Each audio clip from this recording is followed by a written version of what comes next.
bi ba léegi il y a eu débat même bu dee sax ki doon présider ci lu njëkk séance bi muy le doyen Alla Kane wax na ne mbir mi warut am débat dañuy procéder rek ci installation président Assemblée nationale mais il y a eu quand même débat ci démission ou pas du ministre El Malick mi nga xam ne moom la ñu waroon porter ci présidence su Assemblée nationale mais naka nga jàngatee la posture de Guy Marius Sagna mi rappelé li taxoon ay gendarme duggoon ci hémicycle bi te moo di dafa amoon ay ministre de la République yu toogoon te waruñu woon voter mu rappeler ce principe là exiger à ce que ñu teg ci loxoom la démission du ministre El Malick mi ñu war a porter à la tête de la présidence de l'Assemblée nationale loolu tamit ci forme bi la naka nga jàngatee situation boobu. Je pense que Guy Marius Sagna a voulu être cohérent avec lui-même.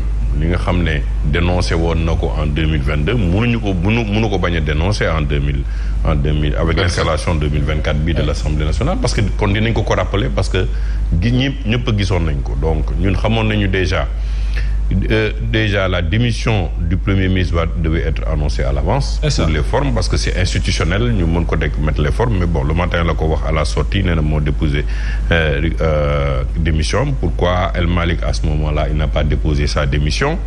Est-ce que peut-être qu'il y avait encore li ñu loo xam ne wóoru leen woon parce qu'à un moment am na je crois seen benn collègue journaliste bu ko interpellé ba ne ko tu es pressenti pour être le président de l'Assemblée mu ne nañu seetaan rek donc ça montrait qu'il y avait des réglages à faire parce que bon il faut quand même rappeler que Ayib Daffé il a été parlementaire mais il est secrétaire aussi du parti Pastef donc am na légitimité aujourd'hui demander à ce que moom itamit mu nekk président de l'Assemblée nationale nekk candidat Amadou Ba tamit on a vu l'engagement qu'il a eu depuis le début c'est vrai qu'il est venu en cours de route pour le mandat mais amoon na légitimité pour demander aussi d'être le président de l'Assemblée nationale mais ñun ñëpp xamoon nañu de manière plus ou moins de notre lecture que El Hadj Malick était le mieux positionné et le mieux parti pour être le président de l'Assemblée nationale. Ayib Daffé aussi était plébiscité en fait. Est-ce que loolu mën na andi blocage bi.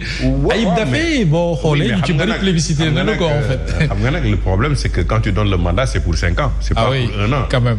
Donc ku nekk xam na ne bu la rëccee. leneen moo lay xaar mais c'est fini les 5 ans moom il faut y mettre une croix.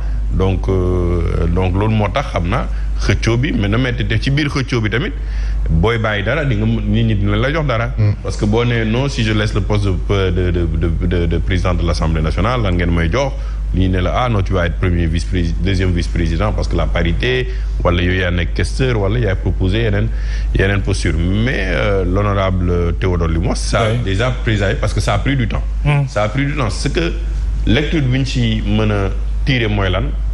Donc ça veut dire que les discussions n'ont pas eu lieu en amont pour régler le problème de la présidence de l'Assemblée nationale. Sinon, du ñu toog ba presque 18 heures ba ñu mën a fal le président de l'Assemblée nationale.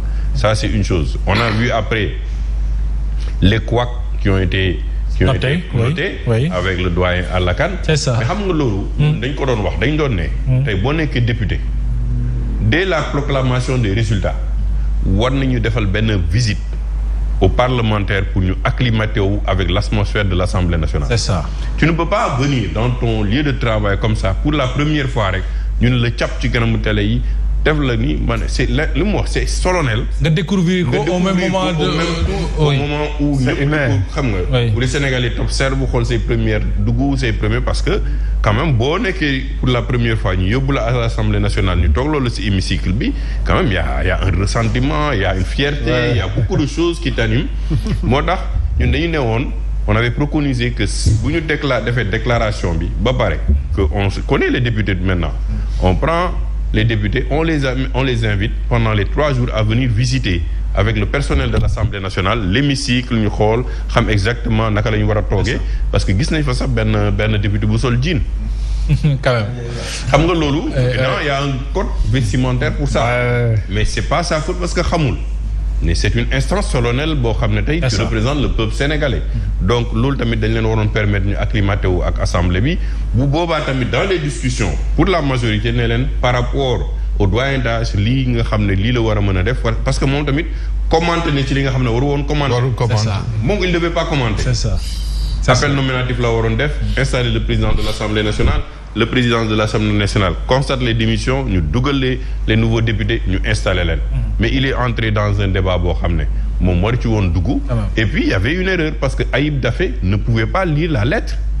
du kan moo ko waroon lire. non c'est le président de l'Assemblée nationale. moo ko waroon lire. moo tax subitement on a rectifié moom it après Ayib mu lire la démission la lettre devait venir. Oui. En même temps que kii ñu constaté loolu yëpp ñu installé. C'est ça. Mais installé wuñu dans la forme, mais bon, finalement, comme le dénouement est heureux, on l'a installé aujourd'hui. Oui, on l'a installé. Il y a des défis qui les attendent devant. C'est ça. Dinañ ñëw ci défi rapidement. Absolument. Léegi nii ñu ngi war a installer les vice-présidents, les questeurs et les secrétaires élus.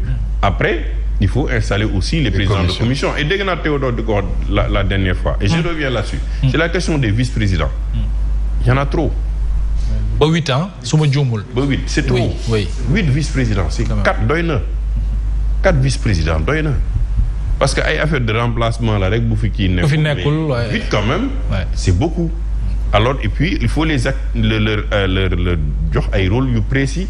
yoo xam ne tal or le fait que dañu war a toog pour président à l'absence du président de l'Assemblée nationale war nañu mën a xool naka lañ leen di joxe ay kii mais je pense que aussi yooyu yëpp. dans le futur comme ñu ngi soog a installer assemblée bi. dinañ rectifier. C'est une assemblée qui du point de vue bu ñu ko gisee. il y a espoir quand même de par la qualité ci yenn représentants yu fa nekk aussi bien du pouvoir que de l'opposition. Mais comme il y a une jeunesse il y a toujours la on voit que il y a un désir de changement.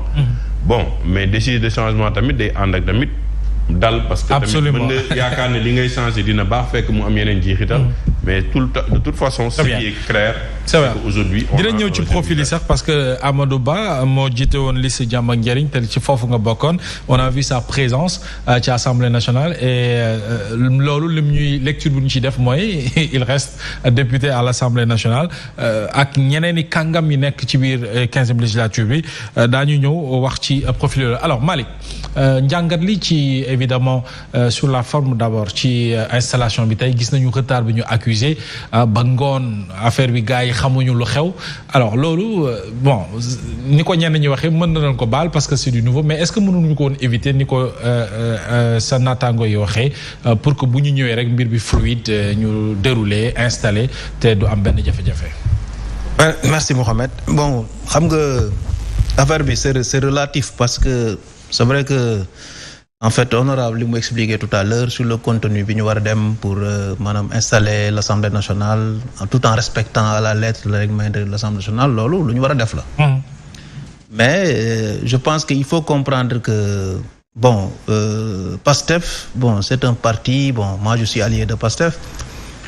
Mais bi ma collaboré ak ñoom j'ai compris que en réalité c'est un parti qui a son modèle démocratique. Et j'avoue vraiment franchement et puis c'est un parti qui n'est plus dans le centralisme démocratique. mu waxee centralisme démocratique mooy bon moi j'ai fait les partis socialistes bon je connais un peu c'est-à-dire le bureau politique c'est-à-dire souvent la pyramide était renversée. C'est-à-dire que bu ñu bëggee jàllale dara bon dañuy woo ci base bi kenn ne ko bon fexeel mu jàll. C'est ça le centralisme démocratique mais PASTEF ne fonctionne pas comme ça. PASTEF ils ont chamboulé en fait un modèle démocratique. moo tax man en réalité c'est pardonnable ce qui s'est passé tout ce matin. Oui. Man dama ko positiver. retard bi quoi. retard bi parce que ce qui se passe c'est le contraire qu'il faut analyser. Ok li daan am. li daan am Mohamed c'est quoi. C'est-à-dire que le doyen Monté est là bon sur les couloirs bon on en parlait souvent c'est Mbaye Ndiaye qui venait avec une feuille pour nous dire que voici la liste du bureau de l'Assemblée nationale. Le bureau de l'Assemblée nationale est ainsi qu'il suit. À une majorité. Man j'ai toujours dit que les députés bu ñu demul Sénégal war nañ dem ba les députés am seen liberté. Exécutif def li muy def assemblée toog ñoom waxtaan de manière démocratique en organisant une élection normale pour élire le président de l'Assemblée nationale en ouvrant des candidatures pour tous les députés. Notamment je ne parle même pas du groupe parlementaire. C'est-à-dire ouvrir une candidature à tous les députés parce que bon man nga bañ a nekk dans un groupe parlementaire nga nekk candidat. C'est-à-dire aujourd'hui le modèle du règlement intérieur on en a parlé dans la commission de réforme 13e législature avec on a fait des séminaires mais je veux dire tout est écrit ñaari doyen yi yëpp bu ñu génnoon seen dossier yi bon tu allais voir que le diagnostic a été fait sur le chamboulement du règlement intérieur de l'Assemblée nationale, notamment sur ces questions-là. Moi, aujourd'hui, moi, je suis pas... Vous savez, l'expérience n'est pas une science également. C'est-à-dire qu'il y a des choses qui sont pardonnables. Notre première entrée en entreprise, notre premier jour de l'école, notre premier jour... Il y a des choses qu'on nous a pardonnées, qu'on doit pardonner aux premiers, aux députés qui viennent d'arriver. Moi, je pense que ça...